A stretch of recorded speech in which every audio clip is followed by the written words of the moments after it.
ನಕಲಿ ದಾಖಲಾತಿಯ ಮೂಲಕ ಈ ಸ್ವತ್ತು ಖಾತೆ ಮಾಡಿ ಸರ್ಕಾರಕ್ಕೆ ಮೋಸ ಮಾಡಲಾಗಿದೆ. ಬಂಧನದ ಭೀತಿಯಲ್ಲಿ ಈಗ ಪಿಡಿಒ ತಲೆಮರೆಸಿಕೊಂಡಿದ್ದಾರೆ. ಈ ಸ್ವತ್ತು ಖಾತೆಯ ಮೂಲಕ ರಾಜ್ಯ ಸರ್ಕಾರಕ್ಕೆ ಕೋಟಿ ಕೋಟಿ ವಂಚನೆ ಮಾಡಲಾಗಿರುವಂಥದ್ದು. ನಕಲಿ ದಾಖಲಾತಿ ಅಪ್ಲೋಡ್ ಮಾಡಿ ಈ ಸ್ವತ್ತು ಖಾತೆಯನ್ನು ಮಾಡಿಕೊಟ್ಟಿದ್ದಾರೆ ಉಮಾಶಂಕರ್ ಅವರು. ಸರ್ಕಾರಕ್ಕೆ ವಂಚನೆ ಮಾಡಿ ಕೋಟಿಗಟ್ಟಲೆ ನಷ್ಟವನ್ನು ಉಂಟು ಮಾಡಿದ್ದಾರೆ. ಸೋಲದೇವನಹಳ್ಳಿ ಗ್ರಾಮ ಪಂಚಾಯಿತಿಯಲ್ಲಿ ಪಿಡಿಒ ಆಗಿದ್ದಂತಹ ಸಂದರ್ಭದಲ್ಲಿ ಈ ಅಕ್ರಮ ಎಸಗಿದ್ದಾರೆ.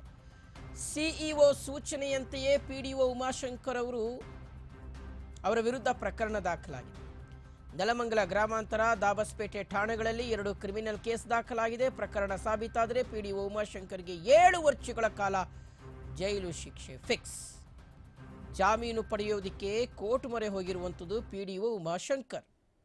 ಬಂಧನ ಮಾಡದಂತೆ ಬಿಎನ್ಎಸ್ ಕಾಯ್ದೆ 482ರ ಅಡಿಯಲ್ಲಿ ಜಾಮೀನನ್ನು ಪಡ್ಕೊಳ್ಳೋದಿಕ್ಕೆ ಉಮಾಶಂಕರ್ ಈಗ ರೆಡಿ ಆಗ್ತಾ ಇದ್ದಾರೆ, ತಯಾರಿ ಮಾಡ್ಕೊಳ್ತಾ ಇದ್ದಾರೆ ಅಂತ ಹೇಳಲಾಗ್ತಾ ಇದೆ. ಈ ಸ್ವತ್ತು ಖಾತೆ ಮಾಡೋದರ ವಿಚಾರದಲ್ಲಿ ಇವರು ಅಕ್ರಮ ಎಸಗಿದ್ದಾರೆ ಅಂತ.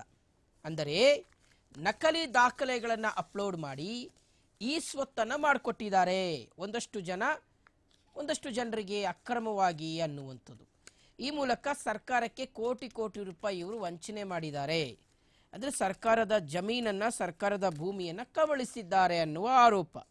ಹೀಗಾಗಿ ಇವರ ವಿರುದ್ಧ ಈಗ ಗಂಭೀರವಾಗಿರ್ತಕ್ಕಂಥ ಆರೋಪ ಕೇಳಿ ಬಂದಿರುವಂಥ ಹಿನ್ನೆಲೆಯಲ್ಲಿ ಇವರ ವಿರುದ್ಧ FIR ದಾಖಲಾಗಿದೆ. ಯಾವುದೇ ಸಂದರ್ಭದಲ್ಲಿ ಬೇಕಾದರೂ ಇವರು ಅರೆಸ್ಟ್ ಆಗ್ಬೋದು. ಆದರೆ ಬಂಧನದ ಭೀತಿಯಿಂದ ತಪ್ಪಿಸ್ಕೊಳ್ಳೋದಕ್ಕೆ ಕೋರ್ಟ್ ಮೊರೆ ಹೋಗಿದ್ದಾರೆ ಉಮಾಶಂಕರ್ ಅಂತ ಹೇಳಲಾಗ್ತಾ ಇದೆ.